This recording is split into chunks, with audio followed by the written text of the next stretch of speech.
Olá, sejam bem-vindos. E hoje a gente vai falar sobre as diferenças entre os sexos na corrida de endurance. Esse é um artigo do Benson et al. De 2022 e eu vou deixar na descrição desse vídeo o artigo, se vocês quiserem ler ele na íntegra. Eu acho que vale muito a pena, é um artigo bem interessante que fala principalmente sobre as diferenças fisiológicas, biomecânicas e neuromusculares nessas corridas de longa duração. Esse aqui é um pouco do meu currículo, né, que sou graduado em Educação Física e desde 2009. Tenho 2 pós-graduações, estou cursando uma terceira pós-graduação nas modalidades de endurance, do iniciante até o alto rendimento. E eu já trabalho com corrida desde 2013. E já treinei pessoas dos 5 até as ultramaratonas. E inclusive esse artigo, ele é muito interessante porque tem uma crescente participação feminina e hoje já estão colocando as mulheres nessas ultramaratonas, né? Que ultramaratona é tudo que é acima dos 42 quilômetros, que é acima da maratona. Já com chance de mulher ganhar de homem nessas distâncias. E vocês vão ver o porquê, por conta dessas diferenças fisiológicas que tem entre homens e mulheres. E aí, dando sequência, existe a participação feminina aumentou muito nas últimas décadas nas corridas, principalmente de 2018 para frente, teve uns 50% de participação, então ficou 50-50 entre homens e mulheres, isso é muito legal, e nas provas de trail também tem aumentado bastante a participação de mulheres. Que é muito interessante da gente pensar por que vem aumentando agora. Porque a mulher está tendo mais autonomia e mais possibilidades de poder praticar uma atividade, poder sair para a rua e correr. E isso é muito importante. E também eu coloco isso na conta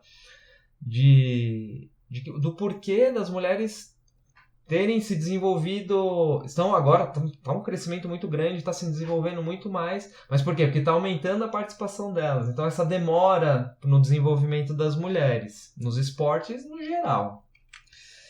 E aí o desempenho em provas, né, tem uma diferença média de performance entre homens e mulheres de 10 a 12% até a maratona. Então os homens vão levar uma vantagem ali até a maratona. Agora em outras maratonas, já tem essa diferença, já pode diminuir ou até inverter, por conta do que a gente vai falar um pouco à frente na diferença principalmente fisiológica. E já tem mulheres aí, exemplo de mulheres ganhando prova no geral, né, como a Jasmine Paris e Pamela Reed, que já ganharam provas no geral. Aí, por que nessas diferenças? Quais são essas diferenças fisiológicas principalmente? Que homens eles têm um VO2 muito maior, né, uma capacidade máxima de conseguir captar o oxigênio do ar. E mulheres têm um percentual de fibras do tipo 1, que são aquelas fibras de resistência, maior. Então, quer dizer, homem, além de ter um VO2 maior, ele tem mais fibras do tipo 2, né, que são fibras de força, de velocidade. E aí, uma outra diferença também bem interessante é que as mulheres elas conseguem utilizar mais gordura e menos carboidrato durante o exercício prolongado. Por conta disso, já dá uma vantagem quando começa a passar da maratona e entrar na ultramaratona.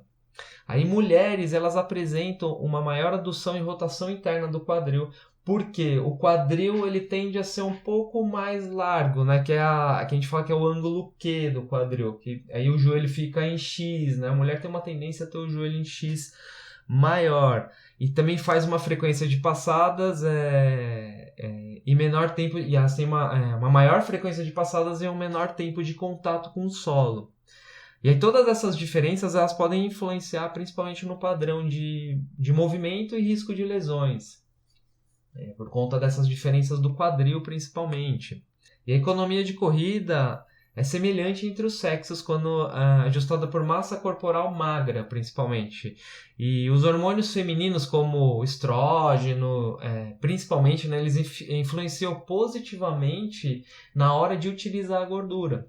É uma vantagem.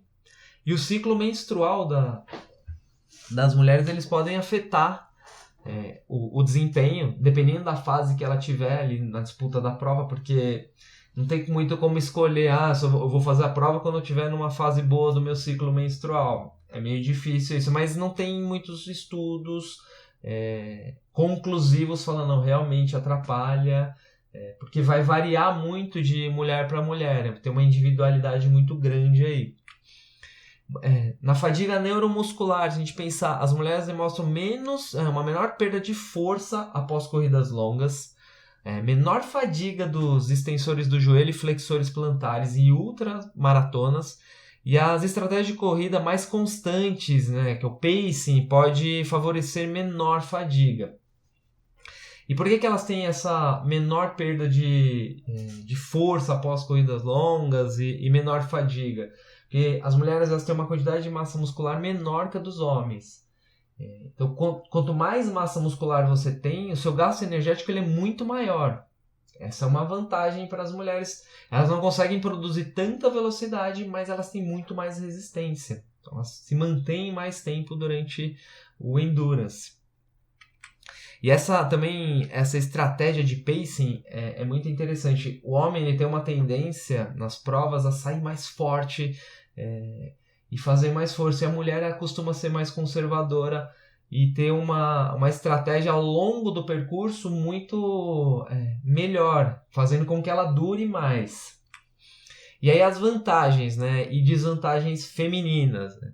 As vantagens, ter maior resistência à fadiga, usa melhor a gordura, né, como uma fonte de energia, e aí o pace é mais equilibrado, que foi o que eu acabei de falar. E as desvantagens, tem um menor VO2 absoluto, tem um maior percentual de gordura, e tem uma menor rigidez do tendão de Aquiles. Isso pode impactar ali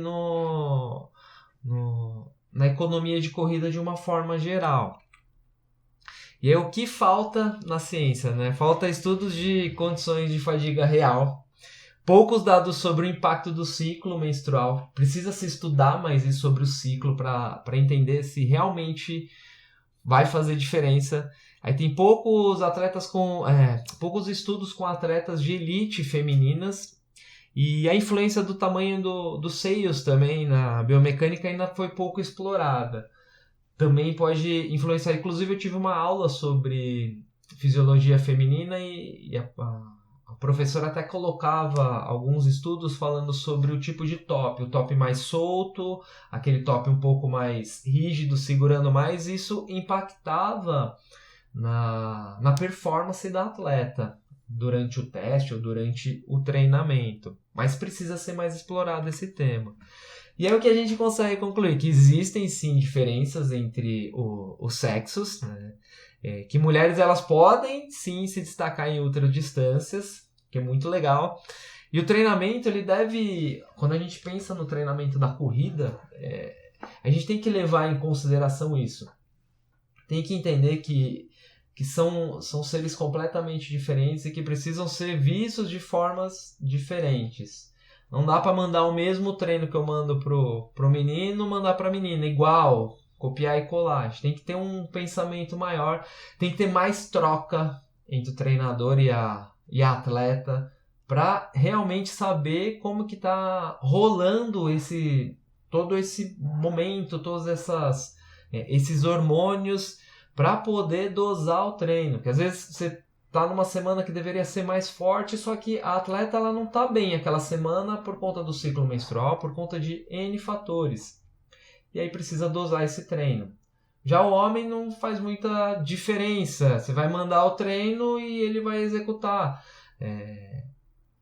Mas as mulheres podem ter essas questões durante o mês que precisam ser olhadas de uma forma mais pontual ali e mais fina. E aí eu queria deixar uma pergunta aqui para vocês. Como que a gente pode aplicar todo esse conhecimento agora da corrida no treinamento? Como a gente consegue aplicar na prática do treinamento? Coloca aqui nos comentários e a gente vai discutir sobre isso. Valeu, obrigado e até os próximos vídeos e bons treinos para vocês.